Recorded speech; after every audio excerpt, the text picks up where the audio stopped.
Kadang, di tengah hidup yang ribut banget, chat nggak dibales, deadline numpuk, notifikasi nggak ada, tapi hati tetap berisik. Kita suka lupa kalau kesepian itu sebenarnya pengalaman yang ya wajar. Mau seramai apapun hidup kita, selalu ada momen ketika semua suara tiba-tiba mengecil, dan yang tersisa cuma diri sendiri. Dan anehnya, disitulah justru kita mulai beneran mikir, gue ini siapa sih sebenarnya? Nah, kira-kira seperti itulah yang dialami Vincent van Gogh. Cuma bedanya, dia nggak curhat di Twitter. Dia curhat lewat lukisan dan surat-suratnya. Dari kursi kosong sampai sepatu butut, semuanya seolah punya suara. Kadang lirih, kadang nyaring, kadang seperti bilang, "Bro, hidup tuh capek ya." Lewat cerita ini, kita bakal masuk pelen-pelen ke dunia Van Gogh. Bukan sebagai jenius seni yang tragis, tapi sebagai manusia yang sama-sama lagi nyari tempat pulang. Jangan khawatir, pembahasannya santai. Sesekali kita bercanda, biar nggak ikut galau sampai arel. Kesepian sebagai pengalaman manusiawi yang unavoidable. Kenapa Van Gogh merasakannya begitu dalam? Kesepian itu aneh, dia bukan tamu yang kita undang. Tapi entah kenapa, selalu tahu cara masuk rumah tanpa ketok pintu. Kadang, datang pas kita lagi bengong di depan laptop, kadang nongol pas makan sendirian, atau pas scrolling media sosial, dan tiba-tiba merasa hidup orang lain jauh lebih terstruktur dibanding kita. Dalam bentuk paling halus, kesepian adalah pengingat bahwa kita, manusia, selalu punya ruang kosong dalam diri, ruang yang bahkan orang terdekat pun nggak selalu bisa isi. Nah, Vincent van Gogh adalah salah satu contoh paling jujur dari manusia yang hidup berdampingan dengan kesepian itu. Bukan karena dia antisosial atau sengaja menjauhi orang lain, tapi karena dia terlalu sensitif untuk hidup di dunia yang sering terasa terlalu keras. Kalau orang lain bisa numb sama realitas, Van Gogh justru merasakannya seperti kulit tanpa perban, apapun mudah melukai. Kesepiannya bukan tipe tidak punya teman. Dia punya Theo, satu-satunya orang yang benar-benar percaya padanya. Tapi, bahkan cinta dan dukungan sedalam itu tidak otomatis menyembuhkan jarak yang ia rasakan dari dunia. Van Gogh sering merasa bahwa apa yang ia rasakan terlalu banyak, terlalu penuh, terlalu intens, terlalu besar untuk tubuh dan pikiran yang ia miliki. Dalam surat-suratnya, ia berkali-kali menulis tentang perasaan terlempar, tidak berada di dunia yang seharusnya, atau terlalu berkata jujur untuk bisa diterima. Mungkin itu sebabnya kesepian Van Gogh terasa begitu dalam, karena ia merasakannya secara total. Bukan cuma pikiran yang sepi, tapi seluruh keberadaannya. Dia menjalani hidup dengan sebuah kepekaan yang nyaris spiritual. Melihat dunia bukan seperti apa adanya, tapi seperti apa yang seharusnya bisa menjadi. Dan gap di antara dua hal itu menciptakan rasa asing yang konstan.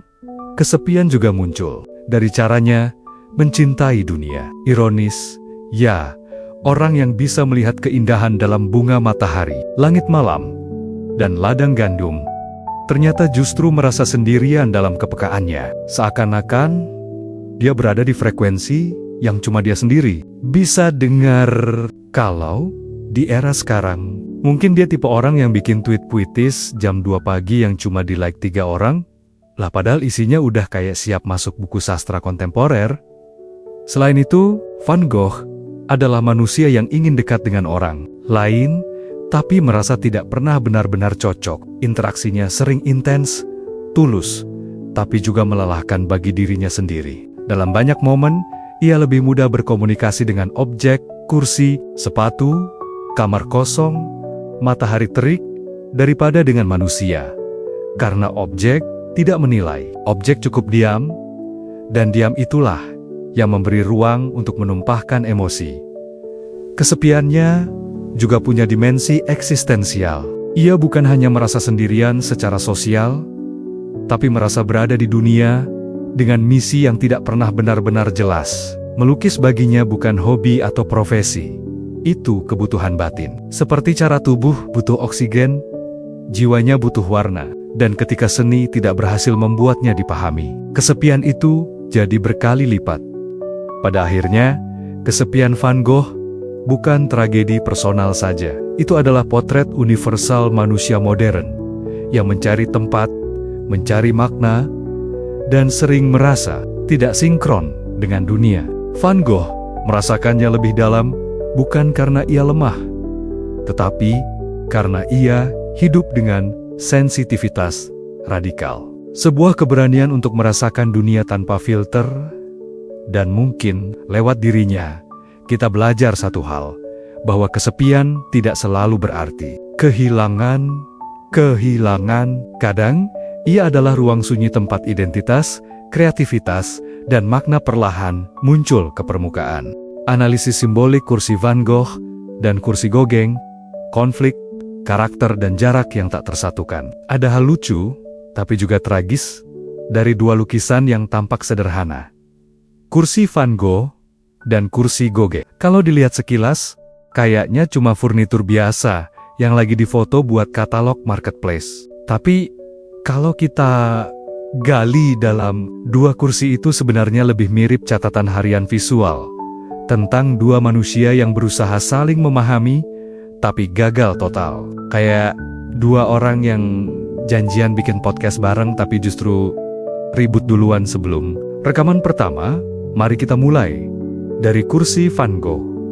Kursinya sederhana, kayu polos, warnanya hangat, tidak dibuat-buat. Kursi ini seperti representasi dirinya.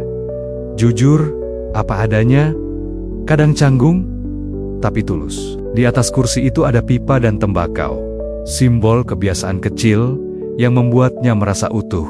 Ada kesan keintiman dan kerendahan hati. Kursi ini tidak mencoba menjadi lebih dari yang ia adalah, dan justru karena itu, ia terasa manusiawi. Lalu kita pindah ke kursi Gauguin. Ini beda dimensi. Konstruksinya lebih halus, warnanya lebih gelap, ada lilin di atasnya, dan aura keseluruhan terasa dramatis. Kursi ini punya keangkuhan estetis, kayak seseorang yang masuk ruangan dengan energi. Gue punya teori baru nih, tentang seni dan kehidupan. Lilin itu memberi kesan intelektual, kontemplatif, sedikit misterius. Bahkan tanpa manusia di dalam frame, kita bisa merasakan dominasi Gauguin di sana. Lebih pintar, lebih percaya diri, tapi juga lebih jauh. Melalui dua kursi ini, kita melihat perbedaan kepribadian yang begitu mencolok. Van Gogh adalah sensitif dan hangat. Gauguin adalah rasional dan konfrontatif. Bukan berarti salah satu lebih baik. Mereka hanya berada di spektrum emosional yang berbeda. Keduanya sempat tinggal bersama di Arles dengan niat membangun komunitas seniman, semacam coworking space avant-garde. Tapi, seperti roommate yang gaya hidupnya beda total, hubungan mereka lebih sering berakhir dalam perdebatan yang melelahkan. Van Gogh ingin kebersamaan, Gauguin ingin kebebasan. Van Gogh bekerja dengan spontanitas emosional, Gauguin bekerja dengan konsep yang terstruktur. Kombinasi keduanya seperti, campuran kopi hitam dan teh manis. Enak kalau dipisah, aneh kalau dicampur. Menariknya, dua kursi ini dilukis saat hubungan mereka mulai retak. Kursi Van Gogh tampak sedikit miring, seperti seseorang yang terlalu lelah mencoba menyamakan ritme dengan orang yang bahkan tidak memahami bahasanya. Kursi Gauguin, sebaliknya, tampak kokoh, tegak, dan berjarak. Jika kursi-kursi ini bisa ngobrol, mungkin dialognya akan sesingkat, "Lu kenapa sih? Lu gak bakal ngerti." Itulah inti dari jarak antara dua jiwa ini. Bukan sekadar beda pendapat, tapi beda cara memandang hidup. Simbolisme dua kursi ini kemudian menjadi gambaran visual dari kegagalan mereka menemukan titik temu. Van Gogh menginginkan keintiman kreatif, Gauguin menginginkan otoritas kreatif. Van Gogh butuh teman, Gauguin butuh ruang. Dan dari dua kebutuhan yang bertabrakan, itulah lahir jarak yang tak tersatukan. Pada akhirnya, dua kursi itu bukan hanya mewakili dua pelukis, tapi dua tipe manusia dalam kehidupan. Mereka yang merindukan kedekatan, dan mereka yang takut terikat. Mereka yang duduk menunggu percakapan, dan mereka yang duduk untuk kemudian pergi. Dan ironisnya, lewat dua objek sederhana ini, Van Gogh berhasil melukis salah satu dinamika persahabatan paling kompleks dalam sejarah seni, tanpa perlu satu dialog pun, kadang, kursi memang lebih jujur daripada manusia. Ada sesuatu yang sangat manusiawi dari sepasang sepatu. Mereka tidak pernah protes, tidak pernah minta upgrade, dan dengan sabar, membawa kita kemanapun kita pergi. Bahkan ketika bentuknya sudah miring-miring, dan bunia mulai punya kepribadian, sepatu tetap setia menemani. Makanya, ketika Van Gogh melukis sepasang sepatu lusuh, karya itu bukan sekadar still life. Itu seperti potret jiwa seseorang yang sudah bertahan terlalu lama dalam dunia yang penuh tuntutan. Sepasang sepatu dalam lukisannya tampak usang, kusut, penuh noda, dan sedikit bengkok. Tapi justru disitulah daya tariknya. Sepatu itu terlihat seperti sudah melalui begitu banyak hal. Mereka tidak glamor, tidak eksotis, tidak instagramable, tapi mereka punya cerita. Dan Van Gogh, dengan sensitivitasnya yang khas, tahu bahwa benda sederhana yang tampaknya sepele bisa menjadi metafora yang lebih jujur daripada potret wajah dalam sudut pandang humaniora. Sepatu ini mencerminkan martabat manusia pekerja, orang-orang yang hidupnya tidak pernah muncul di panggung utama, tapi justru menopang seluruh dunia.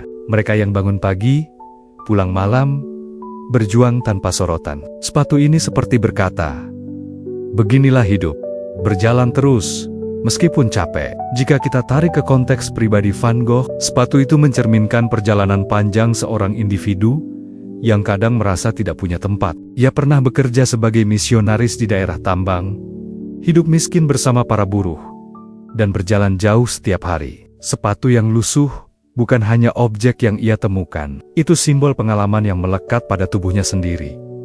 Melihat lukisan itu, kita seakan melihat napas kehidupan kelas pekerja, usaha yang mungkin tidak terlihat, tapi selalu ada. Dan di balik setiap goresan warna coklat, hitam, dan tanah, ada semacam penghormatan yang sunyi. Van Gogh tidak sedang melukis sepatu, ia sedang melukis martabat manusia yang sederhana tapi kuat. Hal yang menarik adalah, sepatu ini tidak diletakkan dalam pose idealis. Mereka terlihat asal taruh, miring sedikit, seperti langsung dicopot setelah hari yang melelahkan. Ada kejujuran brutal di dalamnya. Tidak ada upaya memoles, tidak ada usaha membuatnya estetis. Dan kejujuran itulah yang membuat lukisan ini terasa begitu hidup, dalam cara yang lebih filosofis. Sepatu juga menjadi simbol perjalanan. Tidak hanya secara fisik, tapi juga spiritual. Sepatu memberi gambaran bahwa identitas kita dibentuk oleh jarak yang telah ditempuh, oleh tanah yang pernah dilewati, oleh rintangan yang terinjak tanpa disadari. Sepatu tidak mengenal teori, mereka mengenal realitas. Mereka tahu kerasnya jalanan, tajamnya kerikil, dan beratnya langkah yang terpaksa dilanjutkan meski hati sedang ingin berhenti. Kalau diibaratkan dengan kehidupan modern, sepatu itu seperti laptop tua yang masih kita pakai buat kerja. Walaupun baterainya sudah cuma kuat 20 menit. Kita bertahan karena kita harus, bukan karena semuanya mudah. Dan Van Gogh menangkap rasa bertahan itu dengan sangat puitis. Yang membuat metafora ini semakin dalam adalah kenyataan bahwa Van Gogh melukis sepatu bukan untuk memotret benda, tapi untuk memotret diri. Sepatu itu adalah dirinya. Lelah, tapi masih berjalan. Rusak, tapi tetap berguna. Tidak indah secara formal, tapi penuh makna secara eksistensial. Pada akhirnya, sepatu itu menjadi semacam pengingat lembut bahwa martabat manusia tidak pernah terletak pada hal-hal besar, bukan pada prestasi spektakuler atau pencapaian monumental, tapi dalam langkah kecil yang dilakukan setiap hari. Van Gogh, lewat sepatu lusuh itu, mengajak kita melihat bahwa perjuangan sehari-hari yang kadang kita anggap biasa, sebenarnya punya nilai yang tidak bisa diukur oleh siapapun. Dan mungkin, di balik semua itu, sepatu ini ingin menyampaikan satu pesan sederhana. Tidak apa-apa kalau lo capek, yang penting lo tetap melangkah. Ada sesuatu yang sangat personal tentang kamar tidur. Itu ruang di mana kita bisa jadi diri sendiri tanpa perlu format, filter, atau formalitas. Tempat di mana kita balik setelah seharian jangkerbolik menghadapi drama hidup, dan satu-satunya yang kita inginkan hanyalah ketenangan yang gak ada di luar sana. Van Gogh merasakan hal yang sama, mungkin jauh lebih intens dibanding manusia normal yang cuma galau karena wifi lemot. Makanya, ketika ia melukis kamar tidur di Arles, itu bukan sekadar menggambar ruangan, ia sedang menciptakan ruang mental. Sebuah lanskap psikologis yang merepresentasikan harapannya akan stabilitas emosional. Dalam hidup yang kacau, persahabatan yang retak, keuangan yang morat-marit, kesehatan mental yang naik turun, kamar di Arles adalah satu-satunya tempat yang ia kira bisa jadi rumah. Tapi yang menarik, kalau kita melihat lukisan itu baik-baik, suasananya jauh dari stabil. Garis-garisnya miring, perspektifnya agak ngaco, dan warnanya terlalu jujur untuk dibilang menenangkan. Semua itu sengaja, atau mungkin setengah sengaja, membentuk atmosfer yang tampak damai di permukaan. Tapi sebenarnya, rapuh dan rawan, pecah. Kayak seseorang yang bilang, "Nggak apa-apa kok," padahal hatinya lagi buffering. Mari kita lihat komposisinya. Tempat tidur yang diletakkan agak miring menciptakan kesan ruang yang bergetar. 2 kursi kosong mengisyaratkan rasa sepi yang kronis. Jendela yang terbuka seolah menjadi pintu keluar dari realitas emosional yang memenjarakan. Semua elemen itu menghadirkan ketegangan halus, seperti ruangan yang ingin damai, tapi tidak benar-benar bisa diam. Lalu ada warna, senjata utama Van Gogh dalam mengungkapkan keadaan batinnya. Ia memilih warna-warna yang hangat, kuning, merah, coklat, sedikit hijau. Warna-warna ini adalah upaya keras untuk menciptakan kehangatan. Sesuatu yang terasa seperti pelukan yang ia tidak pernah dapatkan. Tapi, warna tersebut juga beradu dengan biru dinding dan lantai yang dingin. Kontras ini seperti percakapan emosional antara harapan dan kecemasan, antara keinginan akan stabilitas dan kenyataan bahwa hidupnya terlalu kacau untuk benar-benar tenang yang menarik. Kamar itu sangat rapi.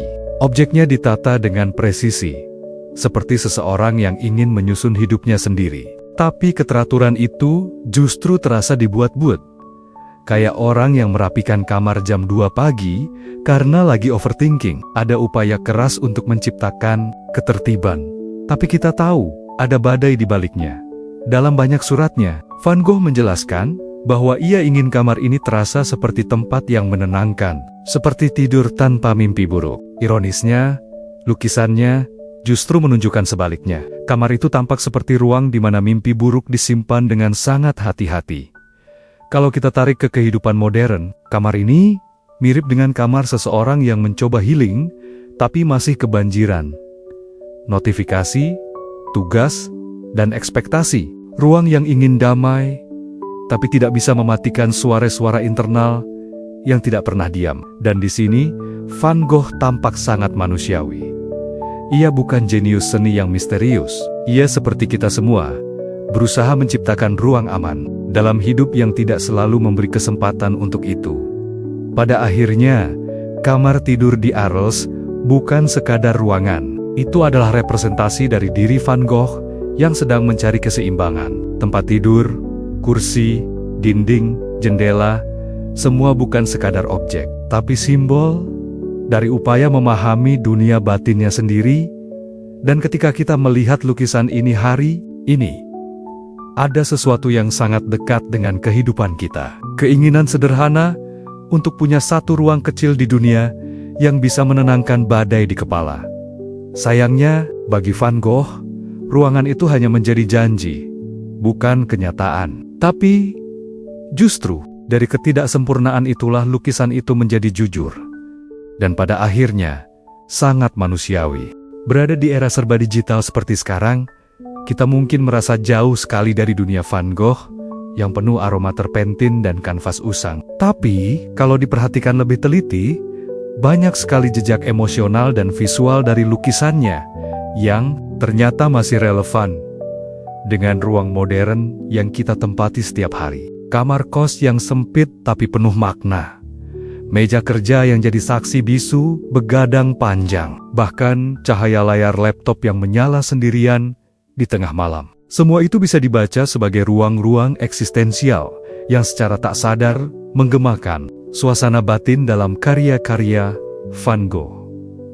Jika kita lihat Bedroom in Art, misalnya, kita sebenarnya sedang melihat sebuah prototipe kamar kos masa kini. Kecil, sederhana, tapi justru menjadi pusat gravitasi emosi. Setiap benda yang diletakkan Van Gogh memiliki fungsi afektif, bukan sekadar praktis.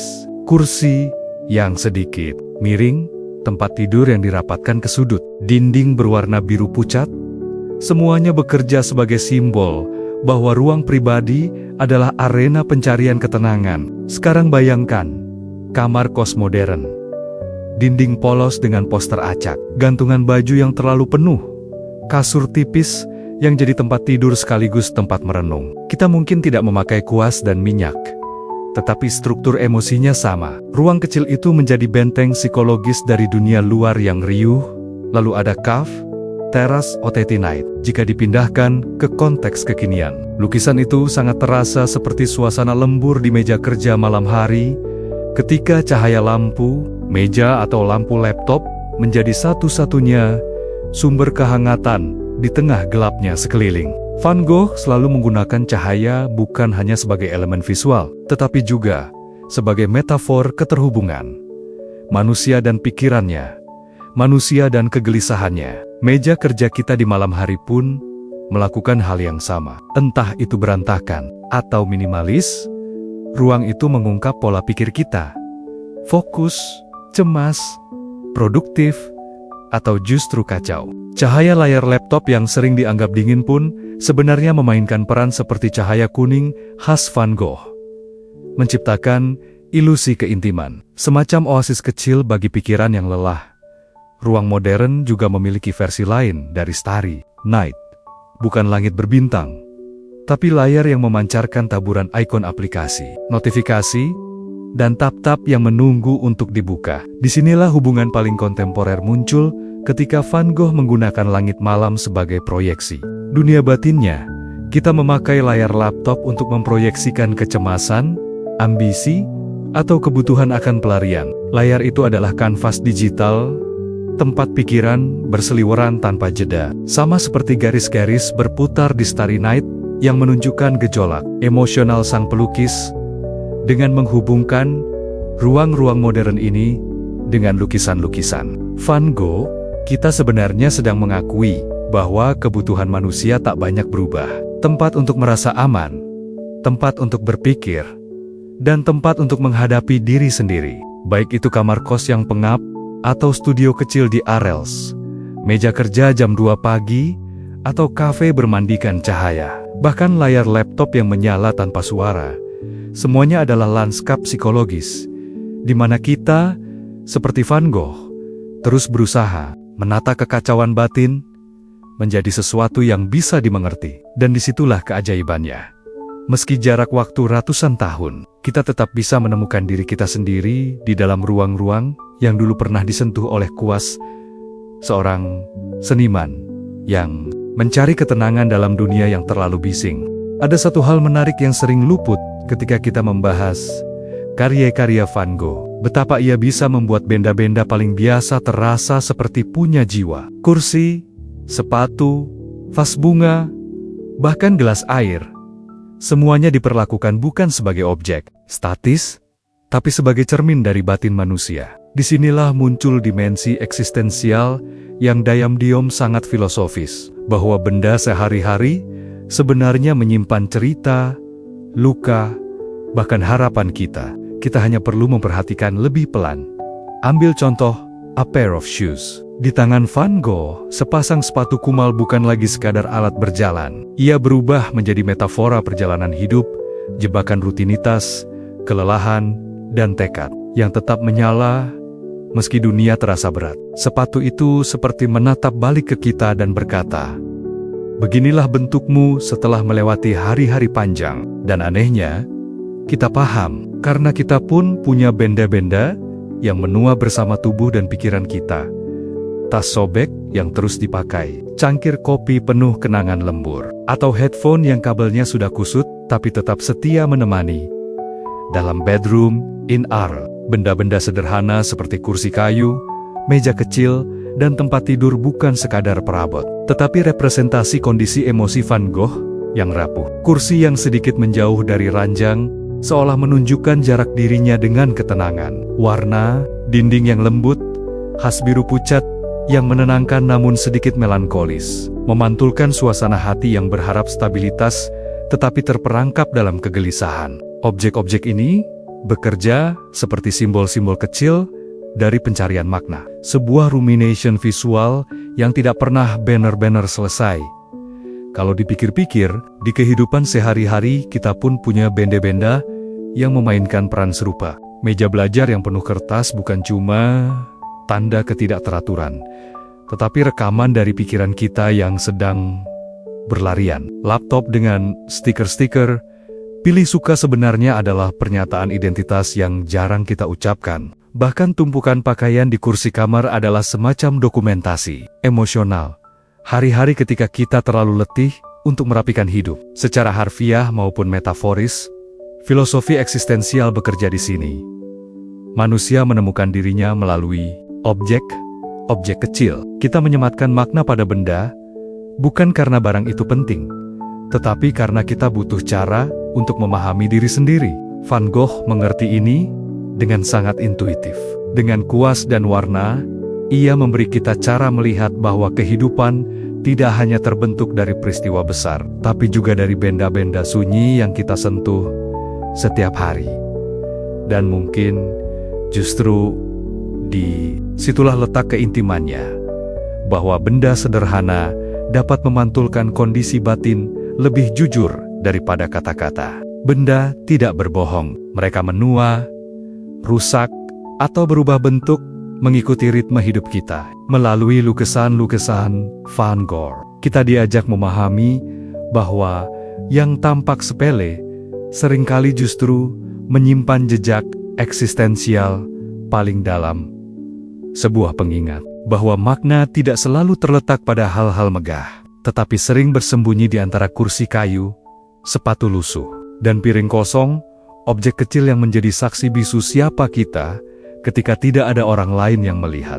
Ada satu hal yang bikin hubungan Van Gogh dan Theo terasa sangat manusia banget, surat-surat mereka. Bukan cuma karena jumlahnya banyak, tapi karena isinya seperti membuka pintu ke ruang paling terdalam dalam batin Vincent, ruang yang bahkan lukisan-lukisannya kadang hanya bisa utarakan secara simbolik. Surat-surat itu bukan sekadar catatan harian, tapi dokumen emosional yang merekam naik turunnya psikologi, spiritualitas, dan pencarian makna seorang manusia yang terus berjuang memahami dirinya sendiri. Kalau sekarang, kita curhat lewat chat panjang jam 2 pagi. Van Gogh melakukannya dengan surat tinta yang penuh coretan dan kejujuran brutal yang menarik. Nada tulisan Vincent sering barabahubah.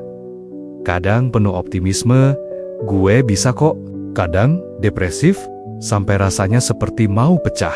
Kita bisa merasakan transisi emosinya dari paragraf ke paragraf. Ada kalimat-kalimat yang sangat filosofis, tentang makna kerja, tentang komitmen pada seni, tentang ketegangan antara keyakinan dan keputusasaan. Tapi ada juga bagian yang terasa sangat manusiawi. Misalnya saat ia khawatir soal uang, merasa nggak dihargai, atau sekadar pengen ditemani. Bahkan sesekali muncul humor kecil yang menyelamatkan suasana. Yes, bahkan Van Gogh pun sesekali ngelawak. Spirit survival-nya tetap ada. Surat-surat ini juga berfungsi sebagai catatan psikologis. Kita bisa melihat bagaimana pikirannya sering bergerak ekstrem, dari euforia produktif yang membuatnya melukis sampai lupa makan, hingga ke titik-titik gelap yang bikin ia merasa sendirian, meski dunia terus berputar. Di dalam surat ini, Van Gogh tidak pernah berusaha tampil baik-baik saja. Ia membiarkan diri tampil raw, terfragmentasi, penuh paradoks, seperti manusia pada umumnya. Dan entah kenapa, kejujuran itu terasa sangat relevan di zaman sekarang. Ketika banyak orang hidup dengan tekanan mental yang tidak selalu terlihat dari luar. Lalu ada dimensi spiritual. Vincent bukan orang religius dalam arti tradisional, tetapi ia punya cara sendiri memaknai hidup. Dalam banyak suratnya, ia berbicara tentang cahaya, tentang kebaikan yang sederhana, tentang keindahan yang hadir, bahkan di tempat paling suram. Ia membayangkan seni sebagai bentuk pengabdian, sebagai cara memberi makna pada hidup yang sering terasa absurd. Ada kesan bahwa ia terus mencari sesuatu yang lebih besar dari dirinya, meski ia sendiri tidak tahu persis apa itu. Ini spiritualitas, tanpa dogma, rapuh, terbuka, dan sangat manusiawi. Yang paling menyentuh adalah hubungan Vincent dan Theo sendiri. Theo bukan hanya saudara, ia adalah jangkar emosional, sponsor finansial, sekaligus pendengar setia. Surat-surat mereka memperlihatkan dinamika dua jiwa yang saling menopang di tengah dunia yang rasanya tidak menyediakan ruang untuk kepekaan mereka. Di satu titik, hubungan itu terasa seperti bentuk kasih sayang paling murni, sederhana, tanpa syarat, dan sangat tulus. Seperti kita yang punya satu orang yang sebenarnya selalu kita hubungi ketika hidup terasa berantakan. Surat-surat Van Gogh mengajarkan bahwa manusia tidak pernah banner-banner bisa dipahami hanya lewat karya, prestasi, atau rekam jejak publiknya. Kita perlu mendengar suara batinnya. Dalam tinta yang kadang pudar, kita menemukan versi Vincent yang paling autentik, cemas, penuh harapan, kesepian, sekaligus tak pernah berhenti mencari alasan untuk hidup. Dan di situ, justru kita menemukan potret kemanusiaan yang paling utuh. Pada akhirnya, ketika kita merangkum perjalanan panjang Van Gogh, lukisan-lukisan yang gelisah, surat-surat yang penuh kejujuran, benda-benda sederhana yang dirasukinya dengan makna, kita tiba di satu kesimpulan humaniora yang indah, bahwa kesepian tidak selalu harus dianggap sebagai ruang kosong yang menakutkan. Dalam diri Van Gogh, kesepian berubah menjadi medan kreatif, ruang reflektif, bahkan semacam laboratorium batin, tempat ia menggadek-gadak emosi, luka, iman, dan harapan, menjadi sesuatu yang bisa disentuh orang lain. Kesepian baginya bukan sekadar kondisi, itu adalah bahasa. Manusia modern sering menghindari kesepian, seperti menghindari spoiler film. Kita menumpuk distraksi, scrolling tanpa henti, memutar playlist, supaya sunyi, tidak sempat menyapa. Tapi Van Gogh menunjukkan hal sebaliknya. Ia memilih untuk duduk bersama kesepiannya, melihatnya, mengolahnya, mengubahnya menjadi warna kuning yang berdenyut, biru yang tenang namun pedih, garis-garis sapuan kuas yang tampak seperti jalan pikiran, yang tersenggol angin malam. Dan entah bagaimana, dari proses itu lahirlah makna yang terus kita rasakan sampai sekarang. Yang menarik, makna itu bukan berasal dari heroisme besar atau momen dramatis, tetapi dari keberanian melihat benda-benda kecil dan pengalaman sehari-hari sebagai cermin keberadaan. Kesepian Van Gogh bukan tragedi yang membungkam, ia justru menjadi pintu menuju pemahaman yang lebih jujur tentang diri. Lukisan kursi, sepatu lusuh, kamar sunyi, ladang gandum, bintang-bintang di malam Arles, semua adalah bukti bahwa manusia bisa merumuskan ulang hidupnya melalui hal-hal yang paling sederhana. Dan mungkin inilah pelajaran yang sangat relevan buat manusia modern, bahwa kita tidak harus mengalahkan kesepian, melainkan belajar berdamai dengannya, bahwa jeda, sunyi, dan hening bukan musuh. Mereka adalah ruang refleksi yang memungkinkan kita memahami apa yang benar-benar penting. Jika Van Gogh hidup di era sekarang, dengan notifikasi WhatsApp, rapat Zoom, dan timeline yang selalu bising, mungkin ia akan tetap mencari kesunyian itu. Mungkin ia akan mematikan ponsel, menatap jendela, lalu menemukan inspirasi dari cahaya sore yang memantul di meja kerja. Dan mungkin, kita pun bisa melakukan hal yang sama, walau mungkin tidak perlu sampai memotong telinga. That's not necessary. Besti dalam skala yang lebih luas. Humaniora mengajarkan bahwa pengalaman manusiawi, baik itu kesepian, keraguan, atau pencarian makna, adalah sesuatu yang universal. Tidak ada satupun dari kita yang benar-benar kebal terhadap perasaan-perasaan itu. Tapi kita juga tidak harus terseret olehnya tanpa arah. Van Gogh menunjukkan bahwa manusia punya kemampuan merubah ketidakpastian menjadi karya, keresahan menjadi refleksi, dan luka menjadi sesuatu yang menghubungkan kita dengan orang lain. Pada akhirnya, warisan terbesar Van Gogh bukan hanya lukisan-lukisannya, tetapi keberaniannya untuk merasa dan membiarkan perasaan itu diterjemahkan ke dalam bentuk visual yang abadi. Ia memberi kita contoh bahwa walaupun hidup bisa terasa berat, manusia tetap bisa menemukan makna, bahkan dari ruang paling sunyi. Sekalipun, dan itu, kalau dipikir-pikir, adalah bentuk optimisme yang luar biasa radikal. Ringkasannya gini, perjalanan membaca Van Gogh lewat lukisan, benda-benda sederhana, sampai surat-serat Nia bikin kita sadar bahwa kesepian itu bukan musuh, tapi laboratorium batin tempat manusia meracik makna. Dari kursi kosong, sepatu lusuh, kamar sunyi, sampai curhat mendalam ke Theo, semua menunjukkan bagaimana seseorang bisa mengubah gelisah menjadi sesuatu yang jujur, puitis, dan relevan banget buat manusia modern yang hidup di tengah kebisingan digital. Kalau kamu suka bahasan kayak gini, humaniora, seni, filsafat ringan, tapi tetap nendang, jangan lupa ikuti channel ini. Kita bakal terus ngobrolin hal-hal yang bikin otak mikir tapi hati ikut nyaut. Santai, reflektif, tapi tetap cerdas. Kesimpulannya simpel. Van Gogh ngajarin kita bahwa makna sering lahir dari ruang sunyi yang kita hindari, dan mungkin dengan sedikit keberanian untuk duduk bersama kesepian kita sendiri, hidup bisa terasa lebih jujur dan lebih manusiawi.